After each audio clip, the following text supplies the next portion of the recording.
Let's talk about how ransomware is affecting the babies at the schools.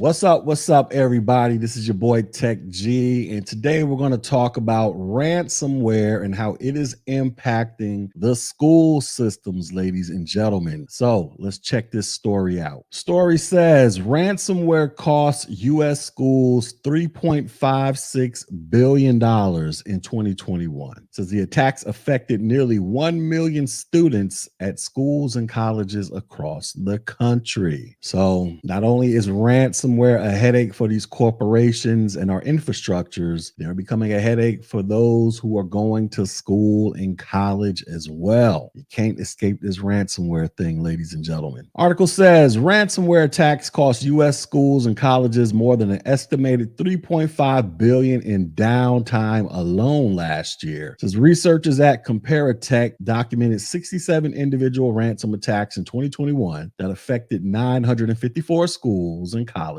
and nearly 1 million students. While those figures may seem high, they all mark double-digit percentage declines from 2020 levels, including a nearly 50% drop in the number of students affected. So I guess there's some good news. There was a 50% decrease, but still, it's still causing headaches. So school districts have become a popular target for cyber attacks, particularly ransomware, in recent years due to the fact that many are running outdated computer systems and don't have the same financial or staffing resources for cybersecurity that many private companies do. And yes, I can verify that this is true, at least in the city that I live in. You go to some of these schools where these kids are getting handed laptops and iPads, in particular the laptops. These laptops are like 3-4 years old, really beaten up real bad. Ain't no telling how often these things actually get updated. And if they do get updated, I'm pretty sure it takes forever for them to update. But basically these devices, to include the staff and administration, a lot of these devices are outdated and they're just one email away from some malware being downloaded and dropping some ransomware off into the system. Article says at the same time, like hospitals and critical infrastructure, schools cannot afford to be shut down for long, making it more likely that they will pay ransoms to get their systems unlocked. The pandemic and shift towards online learning have only boosted the stakes. So like we talked about before, everybody was working from home. Everybody was going to school from home at one point in time during 2020. It made it very difficult for those who are tasked with monitoring the system and the devices to keep tabs on what everybody was doing. And it just caused all types of headaches with cybersecurity protocols that probably weren't being followed, if they were being followed at all. It just caused massive headaches, man, which is basically just created a cesspool for cyber attacks and ransomware to just run rampant all over the place. It says, for the study, researchers gathered information on all of the documented ransomware attacks affecting schools since 2018, but the study notes that many attacks will go unreported, especially when ransoms are paid. It's often only when classes are disrupted or student information is compromised that schools make the attacks public.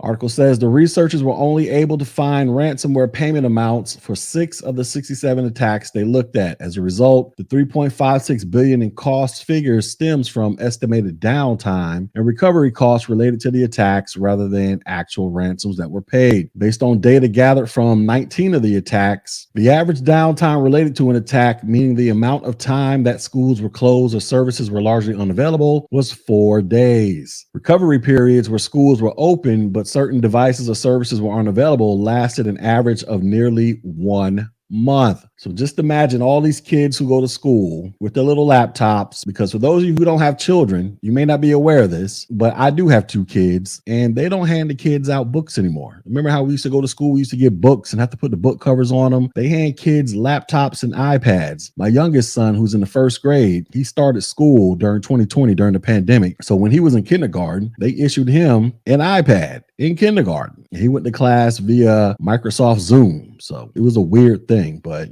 but it was just even weirder just to see that they don't give kids books anymore. That's just like, that's something I can't seem to wrap my head around, but I guess I'm going to have to wrap my head around it because this is the 21st century. Article says a handful of ransomware attacks against schools grabbed headlines in 2021. In March, cyber criminals successfully locked up the computer systems of Broward County schools, one of the largest districts in the U.S., demanding a whopping $40 million in ransom. After the district declined to pay, they dumped the data online line. Also in March, an attack against the Maricopa County Community College District in Arizona affected nearly 200,000 students. In that case, the district was able to spot and block the ransomware before it ravaged its systems, but it still had to cancel classes for a week while it got back up and running. It says so far this year, the researchers say 2022 has been a quieter year for ransom attacks against schools. The number of documented attacks is down from year ago levels. Researchers have also noticed drops in downtime and recovery periods. It says while hackers may be becoming more targeted in their approach, the lower downtime figures suggest schools are more prepared for these attacks and are better able to restore their systems from backups or mitigate the effects of the attacks. So there you have it, ladies and gentlemen. This is just another glaring example for the need for cybersecurity professionals to enter the industry and get busy defending the systems, because not only are the hackers messing with government institutions, infrastructures, private companies, now they are coming after the babies, ladies and gentlemen. How are the babies going to learn their ABCs and 1, 2, 3s on the computers if they can't get access to their computers or the internets? Even though that does sound silly, they should be able to learn their ABCs and 1, 2, 3s without a computer. But being that our economy has heavily shifted towards its reliance on technology, well, the babies are expected to learn their ABCs and 1, 2, 3s by way of a computer somehow, some way. I'm just saying. But regardless of all that, we need people out there like you to enter the cybersecurity field so you can get busy defending the babies. That's what it's all about, defending the babies, ladies and gentlemen. So if you're ready to go out there and defend the baby so that they can get access to their ABCs and 1, 2, 3s and random TikTok videos that they're looking at, they're supposed to be learning their ABCs and 1, 2, 3s. What you can do, you can go up to my playlist tab and click on that button. You'll see I have 4 classes posted and I have more coming where I teach you entry-level IT certifications that can funnel you into a cybersecurity career, starting with IT fundamentals, then A+,